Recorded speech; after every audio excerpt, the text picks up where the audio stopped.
Another day, another troubling headline about FBI Director Kash Patel's use of taxpayer money.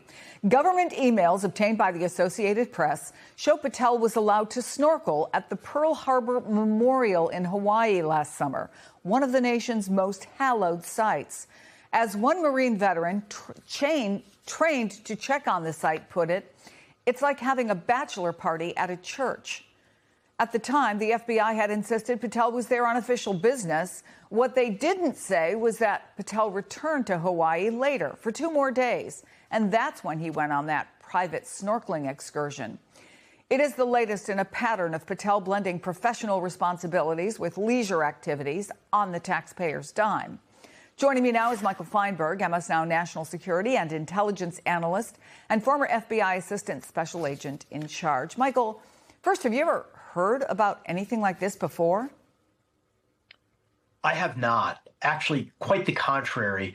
It's drilled into special agents who make up most of the executive ranks in the FBI from their first day at the academy that they should not leverage their position with the U.S. government to accrete to themselves private benefits like this. There's a legendary story told to new recruits about something as simple as a veteran agent trying to get more meat on a deli sandwich and how inappropriate that was. That is the example used to show you what using your position to gain an out-of-line benefit looks like.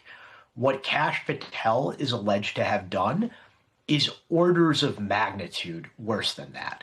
He not only was obtaining an outing for himself not available to the general public, but he was doing it at a place that contains the remains, the corpses of American patriots who died serving their country. It's really difficult for me to think of a more inappropriate place he could have chosen in the entirety of the United States and its surrounding waterways to essentially get a private VIP snorkeling tour. That Marine veteran I quoted before, who is actually trained to dive down to the USS Arizona annually to check on the condition of the wreck, also told the AP that it's inappropriate for Patel and other figures to snorkel or dive there, saying, just what you said, it's hallowed ground. It needs to be treated with the solemnity it deserves. At the same time, though, I think I should point out that the head of the Sons and Daughters of Pearl Harbor survivors wrote, I have not heard of anyone who would object to these visits as they are very rare and there aren't any survivors of the Arizona left alive. Their children might have some objections, but I haven't heard any. I wonder, though, given what you said about how you're trained when you're a new recruit, how you think the men and the women of the FBI see it where their leader has done this. The men and women of the FBI are exhausted by Patel's antics in general, to the point where they may be numb to them because they happen so fast and furious these days that they bleed into one another. But this isn't about whether an individual victim of the Pearl Harbor attacks kin or issue would feel offensive at this. This is just about having a general respect for American history and the notion of sacrifice and the notion of patriotism. The site where he chose to go on a snorkeling frolic is functionally a mausoleum for armed service members who had no choice or say in where their bodies remain. They made the ultimate sacrifice for their country. One would hope that the respect due to that sacrifice would have caused Patel to at least pause before doing this. But I think we all know by now that such reflective pauses and self-awareness are just not a part of his constitutional makeup. Patel had, as you know, already sparked controversy by taking the FBI's private plane to see his girlfriend perform the national anthem at a Pennsylvania wrestling event. He was seen chugging beers, celebrating with the U.S. men's hockey team on a trip that was supposed to be official business. Beyond the questions about whether Patel is focused on the job, What's your sense? Do you think he can survive these questions about having a great time on the taxpayer's dime? At the risk of sounding glib, I really hope not. Largely because I think the men and women of the FBI deserve a better leader. I think the American public deserves a better FBI director. And it's really not about one or two incidents. It's about how he approaches his appointment to director in the first place. When I was in the FBI, the good leaders were the ones who realized that their positions were not due to them as a matter of course. They were not an opportunity for them to leverage power or enrich themselves. In fact, leadership was not something that accrued a benefit to you personally at all. It was a responsibility. It was a duty. It was a burden. Your job was to be a protective shield to stop outside forces, externalities, extraneous details from stopping your team from doing their mission. The problem is Patel's antics, his hijinks, his inability to stay out of negative press stories is the very thing that is now hindering the organization. If he had any dignity and respect for the country as a whole, he would realize that the reputation he has earned is harming the Bureau, and for the good of the workforce, he would step away. FBI Director Kash Patel is facing a fresh wave of scrutiny over a new excursion while on official FBI business when he was in Hawaii last summer. The Associated Press is now reporting that Patel took part in what government officials described as a VIP snorkel around a Pearl Harbor memorial in an outing coordinated by the military. It was revealed in government emails obtained by the Associated Press and occurred in one of this country's most sacred memorial sites. The AP reports this with few exceptions. Snorkeling and diving are off limits around the USS Arizona. The battleship, now a military cemetery reachable only by boat, has stood as one of the nation's most hallowed sites since Japan bombed and sank it in 1941. Marine archaeologists and crews from the National Park Service make occasional dives at the memorial to survey the conditions of the wreck. Other dives have been conducted, I should say, to enter the remains of Arizona survivors who wanted to rest eternally with their former shipmates. Now, the snorkeling session happened one day after Patel stopped in Washington to open the FBI's first standalone office in New Zealand. Patel's tenure leading the nation's top law enforcement agency has been littered with headlines about his use of taxpayer resources for travel, like back in February when Patel generated controversy for appearing to chug beer with the U.S. men's Olympic hockey team in Milan. Joining the conversation now, senior political analyst and contributing host on Pod Save America and host of the podcast Runaway Country, Alex Wagner is here, and Miles and General Hertling are still with us. General, let me start with you on this one. Talk to me about the significance of this site. Who manages this site? Who operates this site? I know you have personal experience with it. And how could something like this have happened? Well, I was at one time in my career a member of the American Battle Monuments Commission, which has 26 cemeteries around the world outside the United States. There is a cemetery in Hawaii, in Honolulu, called the Honolulu American Cemetery. It is called the Punch Bowl in slang. It's in a volcano. The Arizona is different, though. That's run by the Park Service. And anyone that's been there knows that the sunken Arizona is still visible from the top of the water. And there is a platform over the top of it where visitors can go, lay wreaths, see and every once in a while, I mean, there's little oil droplets that come up because it's still coming from the ship. But there are sailors interned in that ship. To have someone doing a snorkel trip around the Arizona would sort of be like running or having a 5K race through a cemetery. It's just ridiculous, and it's sacrilege. These places provide homage to those who gave their lives.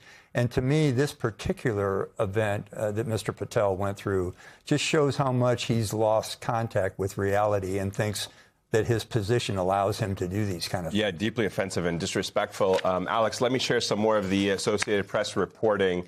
The former FBI directors have visited Pearl Harbor. They've done so on official business.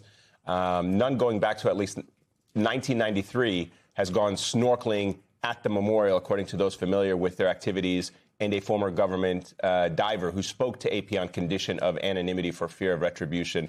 The divers said it was unusual for a director or anyone not connected to the memorial to be granted such access because the swims come with physical risks and present security, safety, and logistical challenges. His tenure, of course, Alex, has been different and has been defined by stories like this, but this one even feels different than chugging beers with the U.S. Olympic hockey team.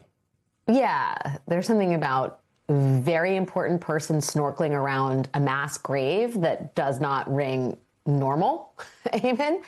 And it also, I mean, independent of the sacrilege and the profound mismanagement of public resources and the taking advantage of his position, the corruption that's inherent in an activity like this, you have to wonder, like, when is Kash Patel working?